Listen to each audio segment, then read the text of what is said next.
ಸೋಲು ಸಾವಿನಲ್ಲಿ ಅಂತ್ಯ ಆಗಬಾರದಂತೆ. ನೋಡಿ ಸ್ನೇಹಿತರೆ, ಯಾವತ್ತೂ ಕೂಡ ಈ ಮಾನವ ಜನ್ಮಕ್ಕೆ ನಾವು ಬಂದಿದ್ದೇವೆ ಅಂತಂದ್ರೆ ನಿನ್ ಹತ್ರ ಇಚ್ಛಾಶಕ್ತಿ ಇದೆ ಅಂತಂದ್ರೆ ನೀನು ಹಿಮಾಲಯದಷ್ಟು ಎತ್ತರದಾದಷ್ಟು ಆತ್ಮವಿಶ್ವಾಸ ನಿನ್ನ ಹತ್ರ ಇರ್ತೈತಿ. ಸೋತಿರಬಹುದು ನಿನ್ನ ಬದುಕಿನಲ್ಲಿ, ಆದ್ರೆ ಸತ್ತಿಲ್ಲಲ್ಲ ನೀನು. ಸೋತಿರಬಹುದು, ಈ ಕ್ಷಣ ಸೋತಿರಬಹುದು, ಈ ಕ್ಷಣ ಅವಮಾನ ಆಗಿರಬಹುದು, ಈ ಕ್ಷಣ ಅಪಮಾನ ಆಗಿರಬಹುದು, ಆದ್ರೆ ಸತ್ತಿಲ್ಲ. ಜೀವನದಲ್ಲಿ ಅನ್ಯ ಮಾರ್ಗ, ಕೆಟ್ಟ ಮಾರ್ಗಗಳನ್ನು ಹುಡುಕಾಡಬೇಡ.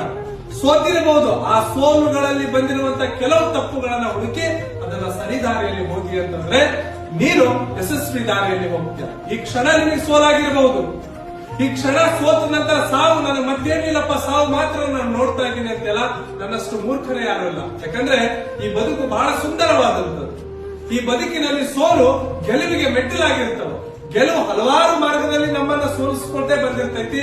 ಆದ್ರೆ ಒಂದು ದಿವಸ ನಾವು ಸೋಲನ್ನ ಸೋಲಿಸಿದೆವು ಅಂತಂದ್ರೆ ಗೆಲುವು ಸಾವಿರಾರು ವರ್ಷ ಅದು ಏನಾಗಿರ್ತದೆ ಜನಮಾನಸದಲ್ಲಿ ಇರ್ತೈತಿ. ಅದಕ್ಕೆ ಸೋಲು ಸಾವಿನಲ್ಲಿ ಅಂತ್ಯ ಆಗಬಾರದು, ಸೋಲು ಸಾಧನೆಯಲ್ಲಿ ಅಂತ್ಯ ಆಗಿರಬೇಕು. ನೀನು ಸೋತ ನಂತರ ನಿನಗೆ ಹಲವಾರು ವಿಷಯಗಳು ಗೊತ್ತಾಗುತ್ತೆ.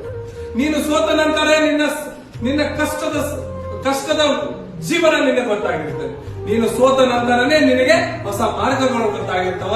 ನೀನು ಸೋತ ನಂತರ ಇವ್ರು ಯಾರು, ಇವ್ರು ನನ್ನವರು ಅಲ್ಲ ಅನ್ನೋದು ಗೊತ್ತಾಗುತ್ತೆ. ತಮ್ಮ ನಿನ್ ಹತ್ರ ₹1 10 ರೂಪಾಯಿ ಇಲ್ಲ ಅಂತಂದ್ರೆ ಈ ಸಮಾಜ ನೋಡುವಂತ ದೃಷ್ಟಿಕೋನನೇ ಬೇರೆ. ನಿನ್ ಹತ್ರ ಕೆಲವೊಂದಿಷ್ಟು ವಿಷಯಗಳು ಇಲ್ಲ ಅಂತಂದ್ರೆ ಈ ಸಮಾಜಗಳು ನೋಡುವಂತದೇ ಬೇರೆ. ನೀನು ಸೋತ ನಂತರ ನೋಡುವಂತ ದೃಷ್ಟಿಕೋನನೇ ಬೇರೆ, ನೀನು ಗೆದ್ದ ನಂತರ ನೋಡುವಂತದೇ ಬೇರೆ.